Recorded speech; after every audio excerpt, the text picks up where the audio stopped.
सड़क की नल के पास औरत सारे बहस कर रहे होते हैं। हवा में मटके उड़ रहे हैं। तुझसे पहले तो मैं आई।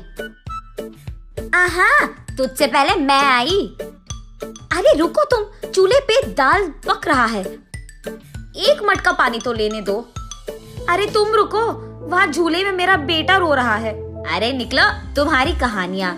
चूल्हे पे दाल पक रहा है तो मैं क्या करूँ, और झूले में बच्चा रो रहा है तो मैं क्या करूँ।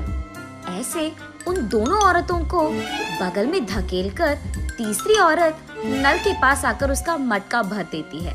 इतने में वही बगल में आमने सामने घरों में रहने वाले मंदाकिनी और मंगतायरू उनके अपने अपने मटके लेकर वहाँ आते हैं। एक दूसरे को देखते ही वो दोनों गुस्से से लाल हो जाते हैं।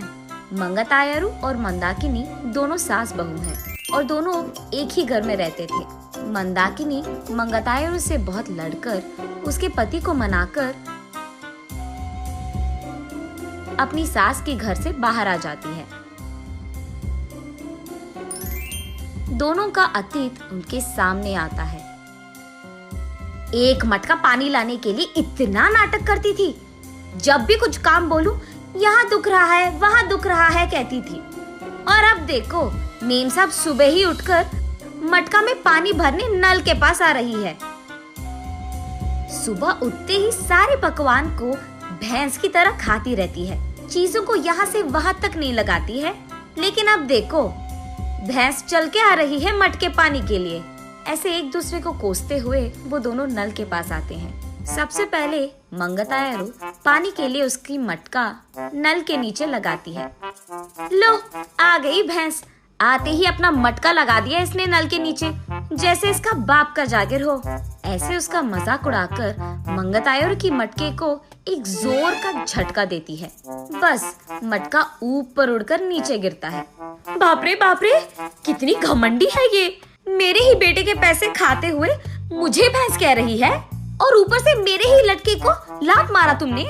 ऐसे कहते हुए मंदाकिनी की मटके को भी जोर का झटका देती है मंगतायरू। मैं तुम्हारे बेटे के पैसे नहीं खा रही हूँ, तुम ही मेरे पति के पैसे खा रहे हो। मेरे सारे बनाए हुए पकवान को सुबह से रात तक खाती रहती है तो भैंस की तरह ही दिखेगी ना। भैंस कहीं की मेरे ही मटके को लात मारती है। कितनी घमंडी है तू। मटके को ही नहीं, अगर मेरी सटकी ना, तेरे को भी मारूंगी, समझी? हाँ, जरूर मारेगी। इतनी घमंडी जो है। मेरे बेटे को मुझसे दूर कर दिया तूने, मेरे घर से उसको निकाल दिया तूने, और अब मेरे ही घर के सामने रह रही है। सिर्फ तेरे बेटे को ही नहीं, तुझे भी तेरे घर से निकाल दूंगी, समझी? मुझसे पंगा लेगी ना, ऐसे ही होगा।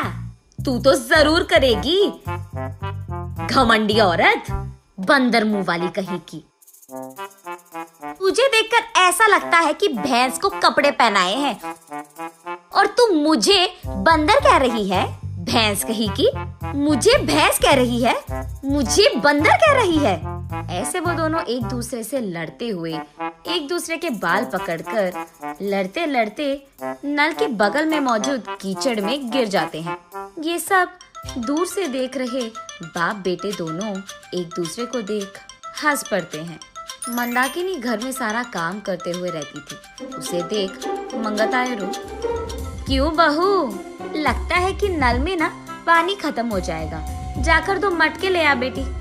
ऐसे ऑर्डर देती थी मंगतायरू। मंदाकिनी के हाथों बनाए सारे पकवान खाते हुए वो हमेशा शिकायत करती थी कि इसमें नमक कम है और इसमें मिर्ची ज्यादा है, ये तो बहुत तीखा हो गया, ये तो बहुत मीठा है। उसके शिकायत सुनने के 2 दिन बाद तक मंदाकिनी रसोई घर का मुंह भी नहीं देखती थी, रूठकर अपना मुंह लटकाती थी। तब चुपचाप मंगतायरू को ही सारे काम करना पड़ जाता था। जब मंदाकिनी सारा घर को साफ करके 2 मिनट लेट जाती थी, तब मंगतायरू, घर के सामने रंगोली कौन डालेगा, तेरा बाप। ऐसे वो दोनों हमेशा बहस करते हुए लड़ते थे। संदीप ऑफिस से लौटते ही एक तरफ मंगतायरू और दूसरी तरफ मंदाकिनी, दोनों उसको शिकायतें खूब सुनाते थे। ना अपने बीवी को बोलता था और ना ही अपनी माँ से कह पाता। अपने आप में बहुत निराश हो जाता था संदीप। बहुत दिन देखने के बाद अब उसके पास ताकत नहीं था। वो एक दिन अपने पिता के पास जाकर ऐसे कहता है, पापा, मैं घर से अलग होने की सोच रहा हूँ। आपकी बहू भी मुझे हर रोज इसी बात के बारे में सताती रहती है। हाँ तो तुम सच में अलग हो जाओगे बेटा? तुम्हें क्या लगता है अलग रहने से इन दोनों में ममता जाग उठेगी? ममता और प्यार भले ही बाहर ना आए, लेकिन इन दोनों को इतना तो समझ आएगा कि एक दूसरे के बिना अपने अपने घरों में अकेले रहते हुए, सारे काम अकेले करते हुए कितना मुश्किल है। अब दोनों को समझ में आना है ना पापा कि अलग रहना कितना मुश्किल है। ऐसे कहता है। हाँ ठीक है, तुम्हारी मर्जी, लेकिन अभी के अभी कहाँ जाओगे बेटा? मैं कहाँ जाऊंगा, हमारे घर के एकदम सामने जो घर है उसमें किराए पे रहूंगा। ऐसे बाप बेटे दोनों ऐसी योजना बनाते हैं जिनसे सास बहू अनजान है। इन दोनों को सबक सिखाना तो छोड़ो, एकदम पागलों की तरह लड़ रहे हैं ये दोनों। ऐसे कीचड़ में गिरे सास बहू को देख उनके चारों ओर मौजूद सारे गांव वाले जोर जोर से हंसते रहते हैं। अब इन दोनों इसके बाद क्या करेंगे ये हम अगली वीडियो में जानेंगे।